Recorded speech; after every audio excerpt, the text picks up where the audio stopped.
Welcome Phyllis Leavitt with us, and she's a graduate from Antioch University with a master's degree in psychology and counseling in 1989. Have She have been in a healing journey herself for most of her life and published two books. Oh wow, it's a big job. A Light in the Darkness and Into the Fire. So about her own breakthroughs. So, Philip, tell us, what are the 5 steps that you recommend entrepreneurs and people in general to find inner peace? Welcome to Entrepreneurs Are Leaders podcast with Harry Sardinas. Interviews with world's most influential entrepreneurs that share tips about how to grow your business exponentially. Charismatic speaking, leadership, branding, marketing strategies designed to help you monetize your knowledge, find true happiness, and manifest your goals and dreams. I think the first step is some kind of self-inquiry. Where am I at in my life? What work and what's not working? Because usually, especially in psychotherapy, we focus on what's not working, but it's important to remember what is. It's important to remember what are my strengths? What are my gifts? What am I good at? What am I called to? What lights me up? That's part of the foundation of building anything. Whether it's inner peace or psychological growth or a business or whatever. So I think it starts with self-reflection, what doesn't work. And then obviously the focus then is on what's not working. Why is it not working? What am I doing over and over again that's producing the same result that I don't want? What is there for me to learn? I think that would be the second step. Okay, so this isn't working.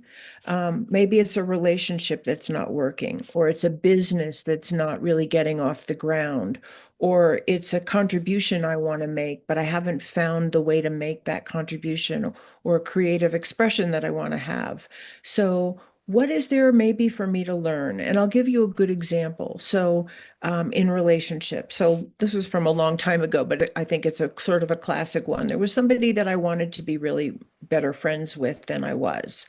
And that person wasn't interested in the friendship that I wanted to have with, it was just a woman friend. And, it felt like I was banging my head against a door. And then I felt like, well, what's wrong with me that this person doesn't care for me the way I would like to engage with her? And then I asked myself the question, what is there for me to learn? Which was a totally different one than what's wrong with me or what do I have to do better? The question really was then, okay, what's really for me to learn here is to not knock on doors that aren't open. I don't need to do that. I don't need to hurt myself that way. And the second part of the learning was, how do I be in my integrity in relationships that aren't working? How do I hold on to my truth and still be open to another person? So here we have two: self-reflection, what is there for me to learn? And then I think it requires a lot of openness, because usually we want to blame somebody or something for what's not working, right? But if I really bring it back to myself, then what do I need to do differently? Is there something I could take responsibility for? Is there something I could make amends for in my life? Is there some way I could reach out more? So those are all like some beginning steps. I think there's a lot of self-reflection. For me, meditation really was a huge, besides doing my own psychological work with a therapist and being in therapy and uncovering my own wounds, because I would say that's part of where self-reflection takes a person. So why am I banging on a door that doesn't open? Maybe that was the story of my life. Maybe there was something in my childhood where there really wasn't a door open for me, and I kept banging on it because that's what children do. They don't know any other skills. So how could I heal that wound inside myself? Maybe it's a wound feeling unworthy or not seen or not good enough, or invisible or powerless. So it's really attacking that wound and trying to heal that so that my attractions and my capabilities are different in the present. Once I got, oh, okay, I felt invisible as a child. So somehow unconsciously, I'm attracted to people who make me feel invisible. How can I change that? How can I see myself and not accept that projection if that's what's happening? I'm just trying to give you some examples. So, meditation actually helped me because it brought me to a place of connection, deeper connection to my essential self. And I think if we're going to be a success in life anywhere, whether it's in relationship or business or friendship or our creative self-expression, there has to be some connection to who I really am and what my real purpose is in this life. And that's part of what my spiritual journey gave me, was a connection to my why. Why am I here? What did my soul come here to do? How does it want to do it? And what's in my way that I could work on to clear a path for greater self-expression in my life? So I don't know if that's 5 things, but I think that might be a good start. What do you think? They're brilliant. They're brilliant. And then let's go deep because I think that a reflection that we have in our mindset after going project into the business and we interview people in our Right. podcast where they make millions, they lose it. They make millions, they lose it. Even myself, right? Remember, I make my first million in the property business and everything was doing so well. The business was running autopilot and rather than being happy for that and you know how difficult it is to pull this off and enjoy my life and travel the world then s- I'm inside my room in London in a light watching movies because I like movies, look watching movies every single day inside this dark room and very worried that oh why I'm making all this money without doing anything. This is not right. This is not wrong. This is that why. So I was feeling so uncomfortable. We getting all this money without actually doing nothing because the business was running autopilot. I put in money and everything. They run the business. The team actually sent me home. Said, Harry, go home. We don't need you anymore. We travel the world, do something. Don't come here to the office because you talk, you don't let us work. Once a month we come to tell you, but it's so good. And then I'm there inside that room watching movies and really worried that was something wrong with me. Something was really wrong when I'm making all this money without doing nothing. And then after 3 months, I go out and open a restaurant. I lost 200,000 pounds in 2 years of my life, and I self-sabotage myself. So, of course, when this incident happens, you start to realize what's wrong with me. This kind of Mm-hmm. behavior is not normal. And then a lot of work in terms of personal development and discovery have been taking place in order to heal that inner self. And this is not only my story. I have stories in this podcast with people 19 years old, 21 years old. They make millions and they thought that what is going to keep them happy is to buy this big house and this big Ferrari. And they buy this and they are already sitting there and they wonder themselves, this is really what I wanted? This is really what I worked for? And 6 months, they take a wrong decision in the business, they lost everything, and they end up back in the coach of the mom. And then until they don't do the work that we really want, they don't. By the way, that person now is really happy. You know what he's doing? He owns a big yacht and he travels around the world and he runs his business from the yacht. And when he gets tired of the yacht, he get off the yacht and buy a huge caravan and travel all over Europe and run the business on the move. He's from New Zealand. And that's why he's making happy with fulfilled. He was not happy with this stereotype that he saw, and he did bought the house, big house in New Zealand, and he have the best view ever, and the car very young because he become successful very young, and he ended up in the coach of mom with nothing because he lost everything because somehow he didn't want that. Maybe the society, the Mm-hmm. stereotype, or but at the end, he was not happy. So the unconscious mind self-sabotage. And I think that looking back now, having this conversation with me, I think that I actually sabotage myself, but the restaurant gave me something very good. It was the best business MBA of my life. mastering business because my business was in property was really easy. There, when a restaurant failing, you do learn a lot about business for real. You learn Right. a lot. So I don't know. I always say things doesn't happen to you; they happen for you. But Mm-hmm. tell us a little bit more, Philip, because your this is your field of expertise. Mm-hmm. What do you think that there are people that say entrepreneurs, even before to create the product, before to do anything, they have to work on themselves because it doesn't matter how good they are, if there is something in the mindset, something happening when they were a child that hasn't been worked with, it will reflect in the business straight away. So tell us your view on all this. Yeah. Yeah, well, and I think there's many points of view, but since my world is psychology and spirituality kind of combined, I kind of speak from that perspective. But I really believe that we come into this world wired for love and connection.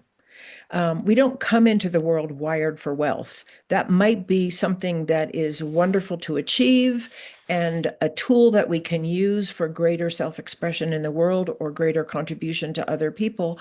But I think we essentially come into the world wired for love and connection.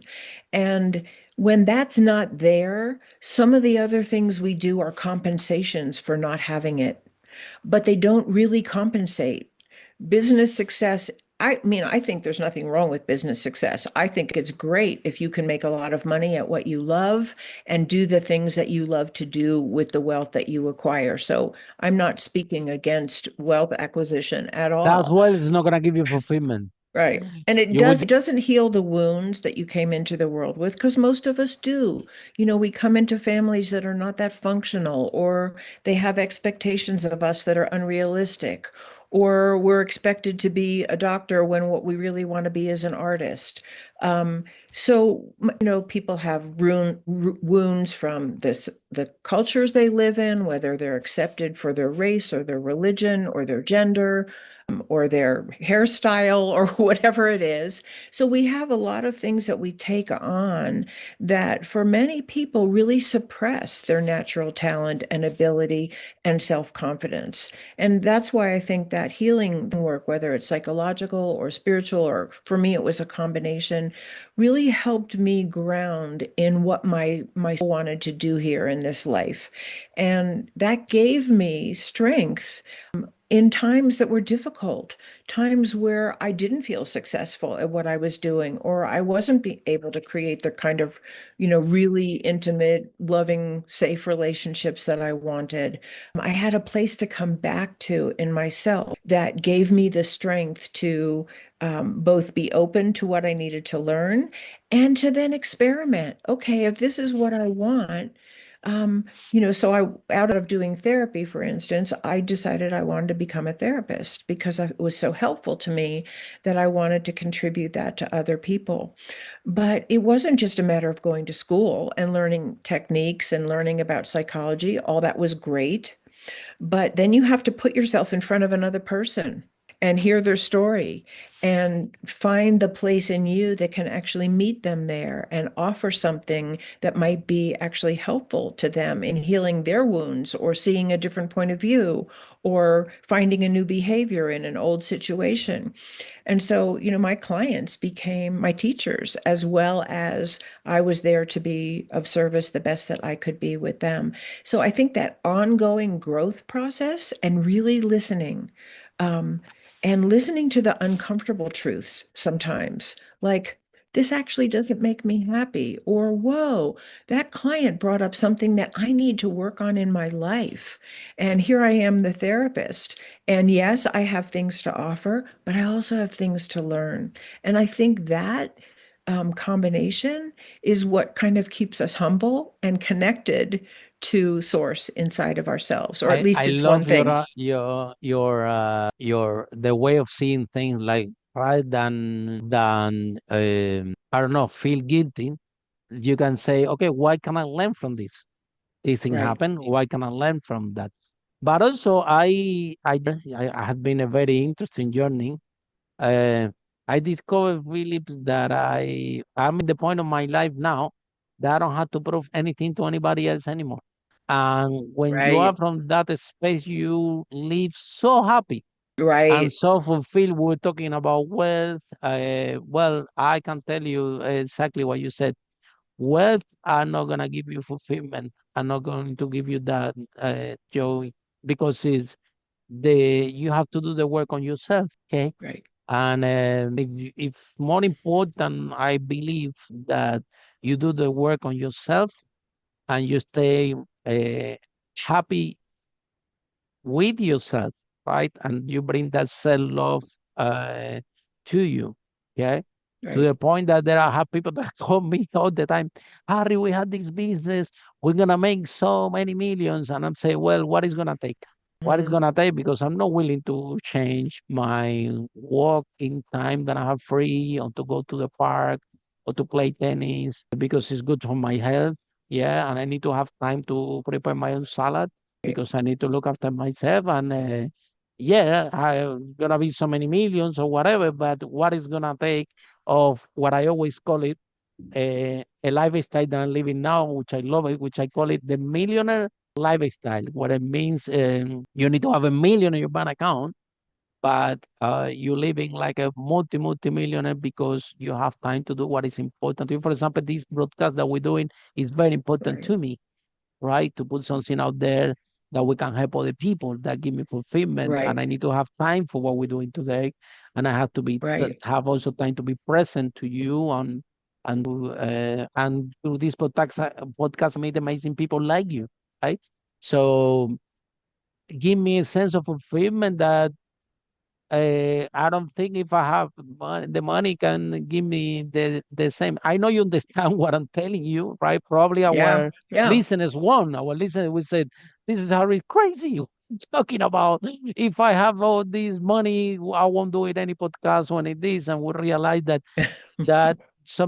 how many millionaires they commit suicide or lost the money like I tell you several stories. So it's important to start this journey within yourself. And if you hiding, I think a lot of people hide behind, okay, I'm gonna make a lot of money, but then it's like a unstoppable rat race, and Hmm. you living like a machine, okay, and you never find peace within yourself. And then you hear, oh, this he has a heart attack. He ended up with cancer. So it's very important this work. So then, Philip, where, of course, your background, how important do you think, it's not only for entrepreneurs, for everyone, how important, for example, I have his dad died when he was really young, and he behaved in certain ways, okay? And sometimes, I say, okay, daddy, show me to do this. And he telling me all the time, why need to show you so many times? I didn't have a dad to show me anything. I had to learn everything for myself, right? So you see these kind of views, and right, that this is because there are some wounds that came Right. through this incident that doesn't resonate with me because I have my dad. I'm thinking, Right. well, you're my dad, and I'm expecting you me to show me because you show me all the time everything that I'm used to ask you to you to show me stuff. You know what I mean? And if I don't understand, I ask you again. This is because my experience my relationship with myself with mine that is not the same experience that the relation he has with his dad. He was very attached to his dad, but he lost very young. And I mean, he has been, my dad is like 75 years old now, and he's still, I can tell that how he react, how he behave.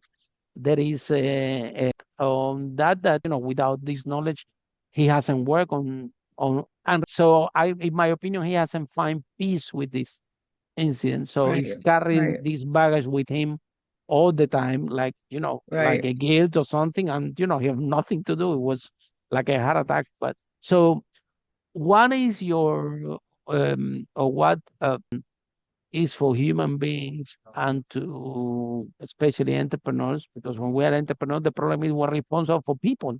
If Right. we make something wrong, a lot of people get affected. If you are an Right. employee, okay, you haven't worked on yourself, okay, you might lose your job, or you might make less money, Right. or you can work, There are people that good enough. Even my own partner, she started to work in London as a nanny after having a university degree and speaking two languages on top of the class because she felt that she was not good enough and she wanted to find love. So by cleaning and being a nanny and finding a family of love, she was totally fulfilled. Nothing wrong to being a nanny, it's an amazing. But now she's a podcast host and international speaker. She owns several businesses. This is who she really is. But for 9 years, for a lot of years, she playing small in a nanny because she find that love, she find that connection that maybe she doesn't have when she was raising up, and also she was making some money out of it. So how important is for every single human being to work on ourselves and to heal this wound that you clearly said where we come to life, and I think that no one can escape. Have you met Right. anyone perfect that doesn't have any wounds? No, no, have not. And the most dangerous people are the people who think they don't have any, really. Um, or the most unhappy, but sometimes not safe. But what I want to say is, I the story of she started out as a nanny and then her life evolved out of that. Like we have to give ourselves that growth process. When I was in my early 20s, I was cleaning houses. I worked in people's little businesses as the salesperson until I found that place in me that knew, and then I had children, I had little children.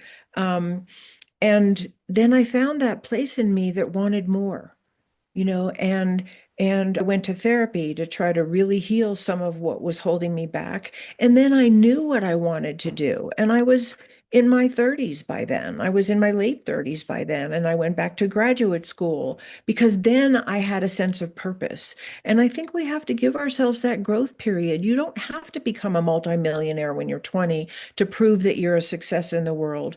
What if you went out into the world and experimented a little bit? I grew up in a family that education was everything. And so we all went to college as soon as we left high school.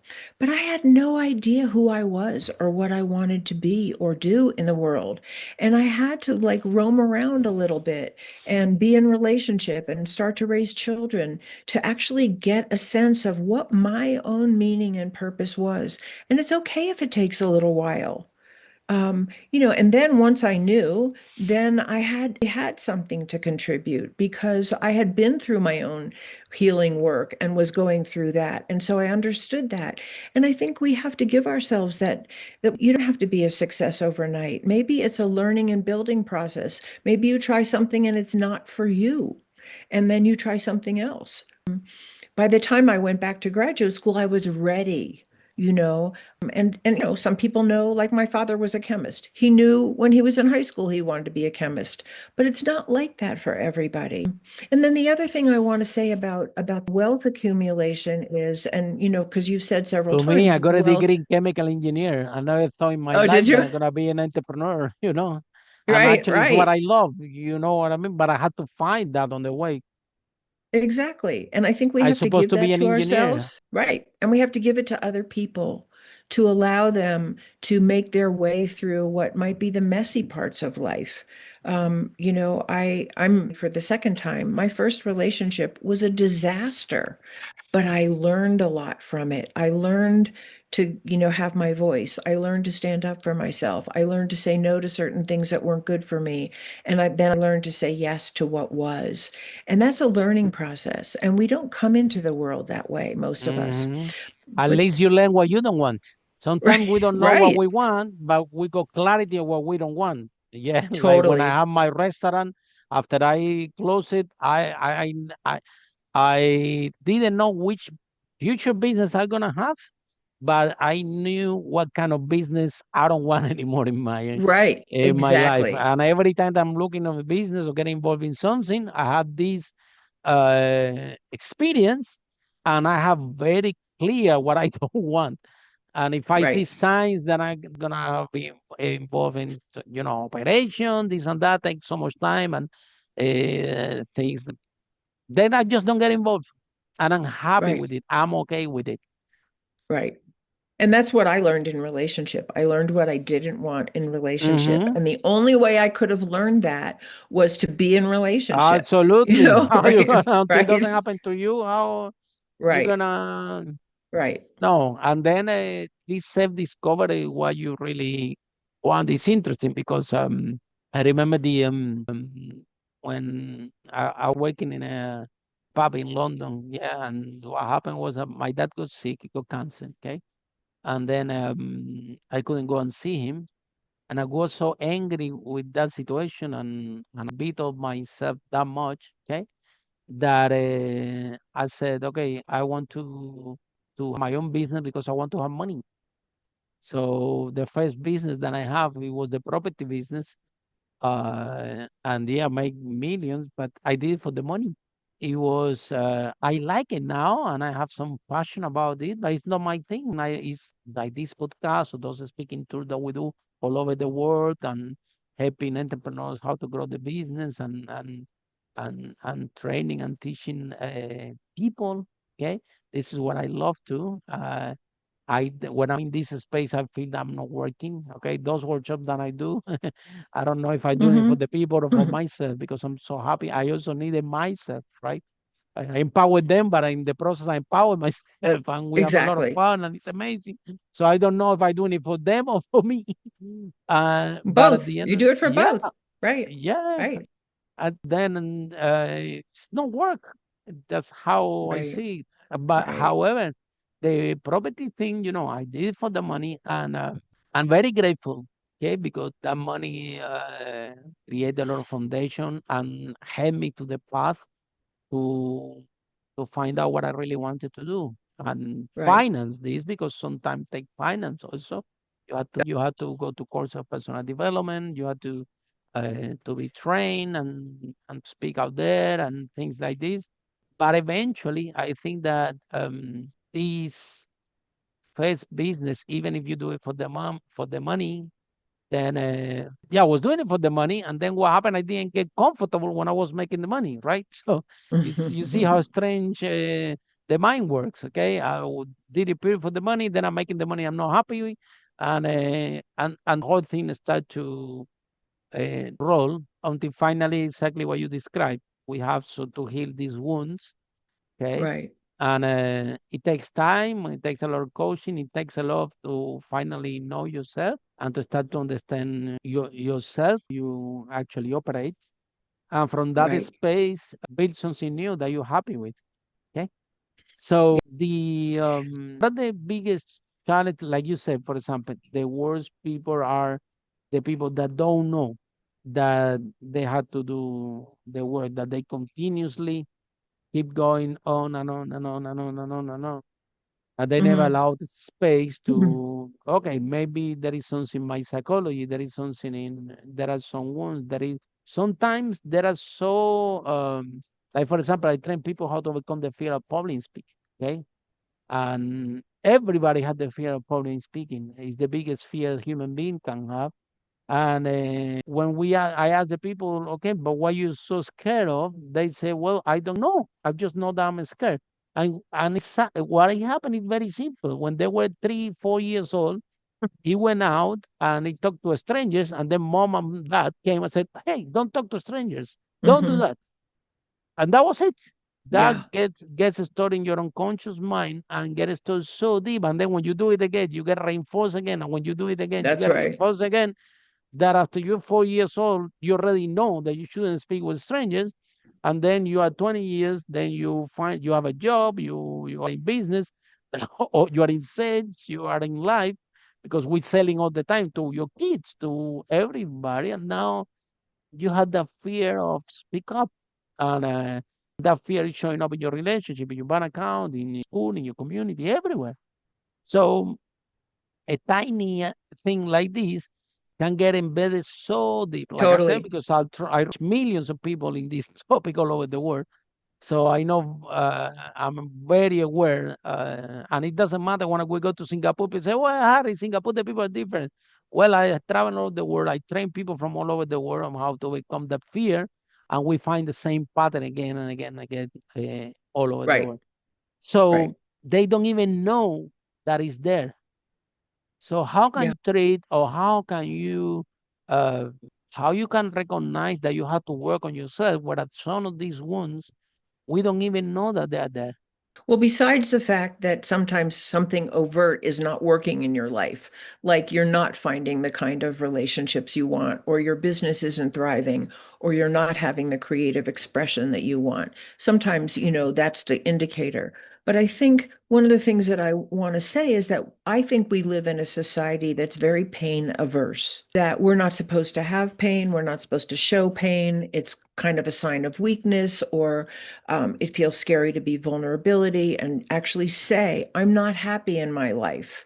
I have the family, I have the kids, I have the car, but the relationships are not fulfilling, and I don't know how to get the love I want, or I don't know how to work with my employees or my coworkers. So we live in a society, I think, that we're kind of taught not to show or feel that things aren't working, and it feels scary. And so I think we have to learn how to just be with the discomfort of what's not working first. And of course, nobody wants to feel pain. I don't, but I know that there's a gold in actually letting myself feel the pain, because if you allow yourself to feel the pain of what's not working, then you get some insight into what needs to happen to heal it. If you never let yourself feel it, if you're always taking pills to not feel anxiety, or what happens is, I think we then tend to compensate for the pain that we don't want to feel, or that feels too scary to feel. And let me say, it's scary to feel the discomfort. So that's human.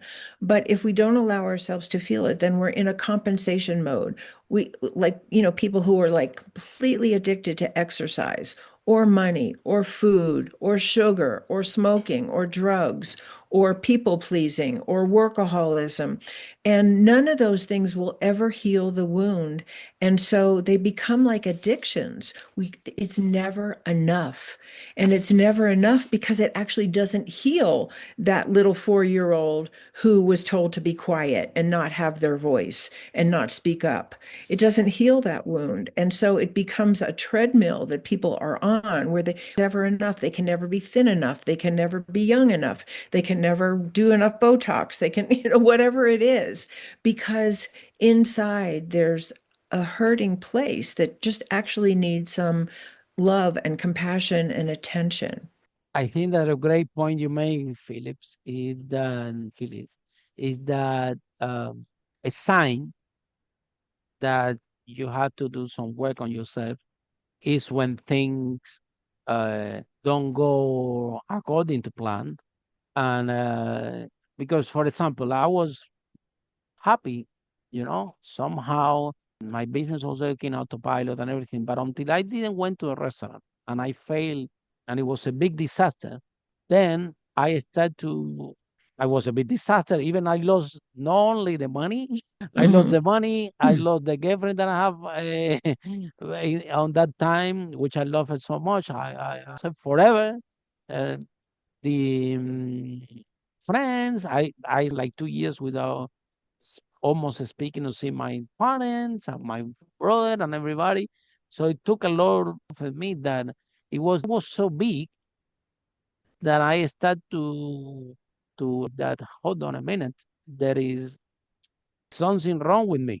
Clearly was something wrong with me. It was no, it didn't make sense what I did to me and to the people around myself. So, and then later, but I didn't know where to start. So, but first, if that you recognize that you have a problem, yeah, I stopped blaming my dad. I was arguing a lot with dad, arguing a lot with a lot of people also on that, because I was tired. Okay, and I'm blaming everybody. It's my Right, dad. It's the employees. It's the restaurant. Is this? What the restaurant was me. right, Until you, right, it was me. I chose the wrong business model in the very competitive location and without experience.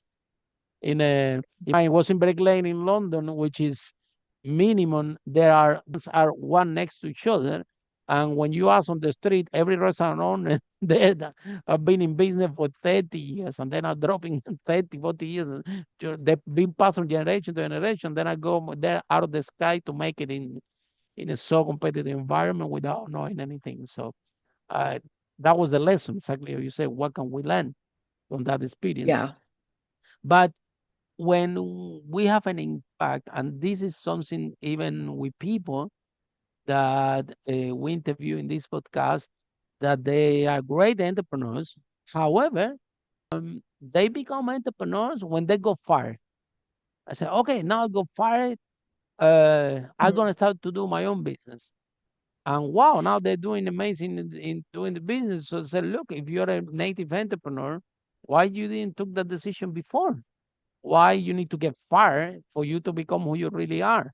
And so it seems that of people having the children, right? A lot of stories in this podcast. People say, look, I was an employee, I was doing this, I was doing that, but I have my children.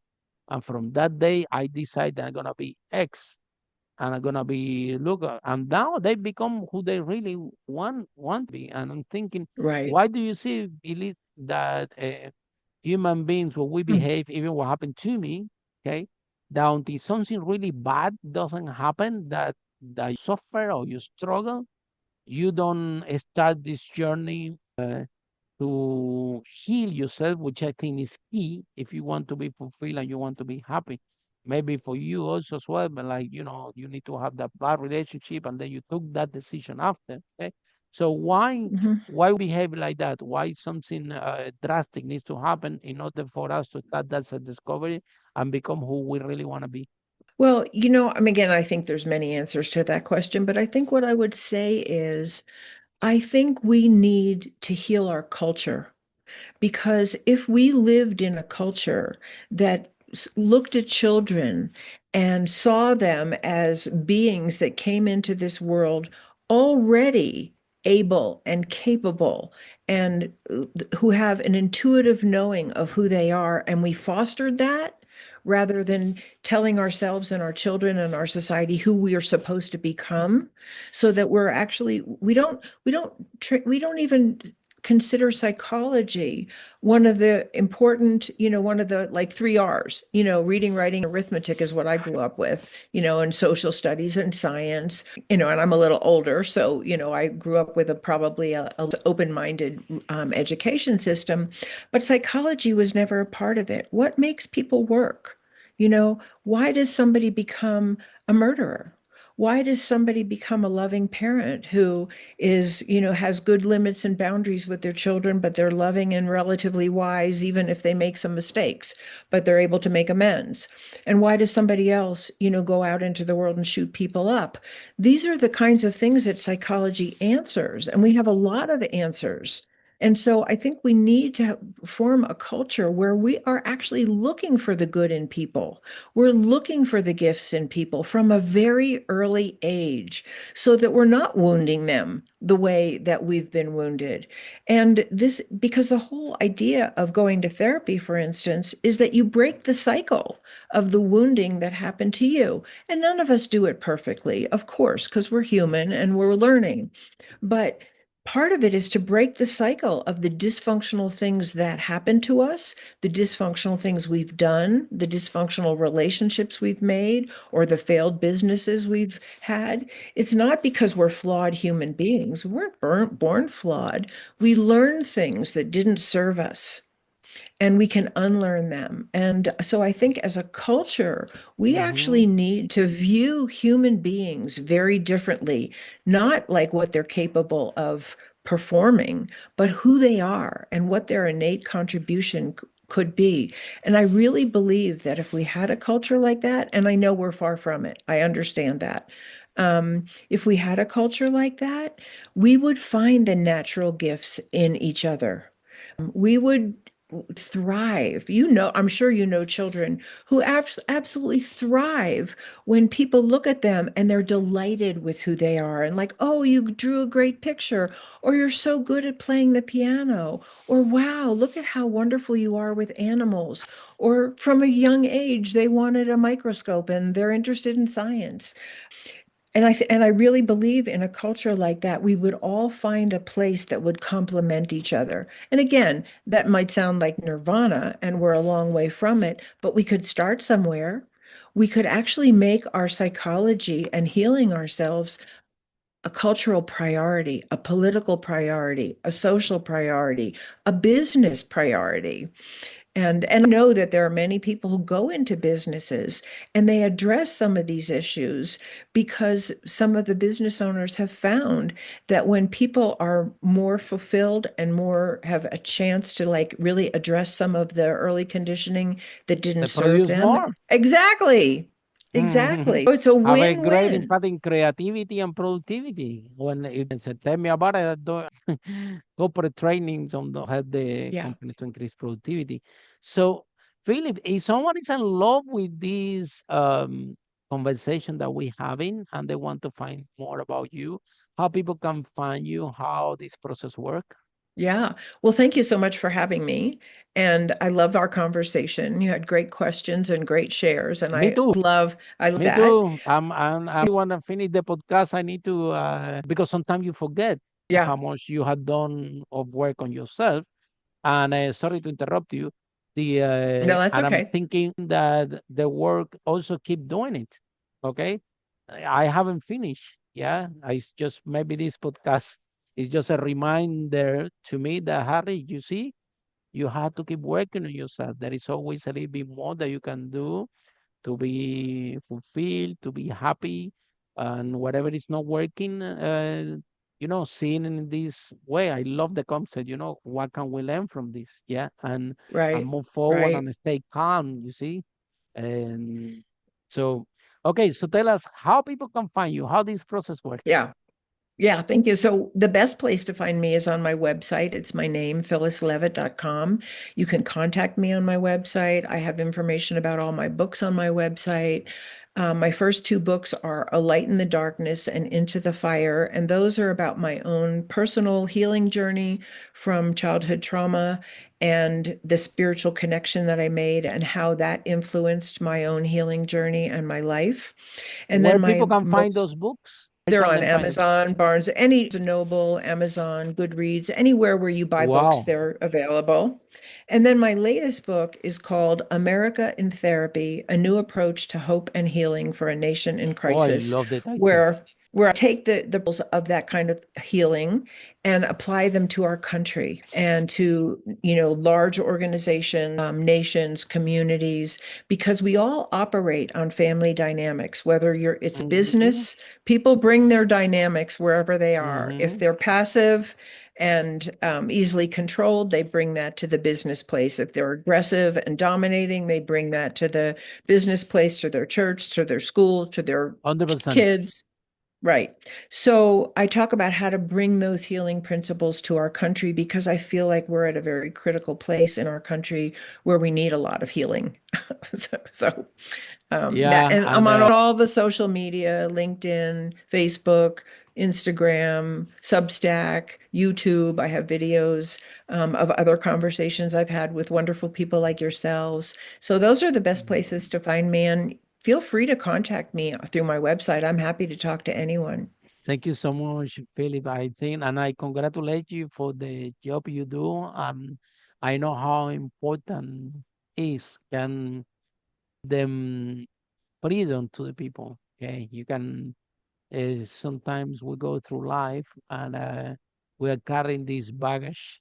Okay, so heavy, and we're trying to prove Right, ourselves to everybody that we are enough, and right, right, it's so exhausting and tiring and unhealthy, and it never ends till you don't take this back off your back and are free and happy with yourself, what you have done and what you have achieved. From that space, magic can happen. And right. I can tell, you see, when you speak with people, okay, I know, can sense because I have done the work. You can see the energy from the people, and you know already, okay, oh my God, this have done the work, and I can see fully empowered. Or when you see people talking to you, you say, oh, this is a lot of potential, but still a lot of work needs to be done internally. I see that a lot with the startup founders, okay, that they have a great idea, great company, but there are some wounds there that it will definitely reflect on the business and Right.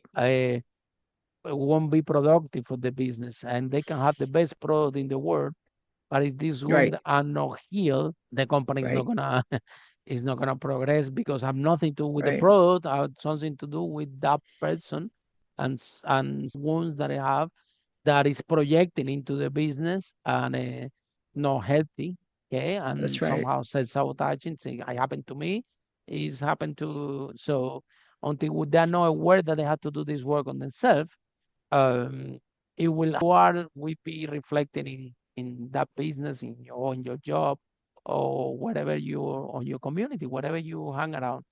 Right. And this is a lot of very important to do this work in order for you to be happy and fulfilled. Because when you're happy and fulfilled, you can have a millionaire lifestyle, even if you don't have a million in your bank account, which is something. Thank you so much. Thank And for you. all of you, say thank you, Philly. That was amazing. So for all of you following the podcast, see you in our next episode how entrepreneurs do roads and businesses that make the world a better place. Bye for now. Thank you. Follow us for more on charismatic speaking, leadership, exponential business growth, branding, marketing, strategies designed to help you monetize your knowledge, find true happiness, and manifest your goals and dreams.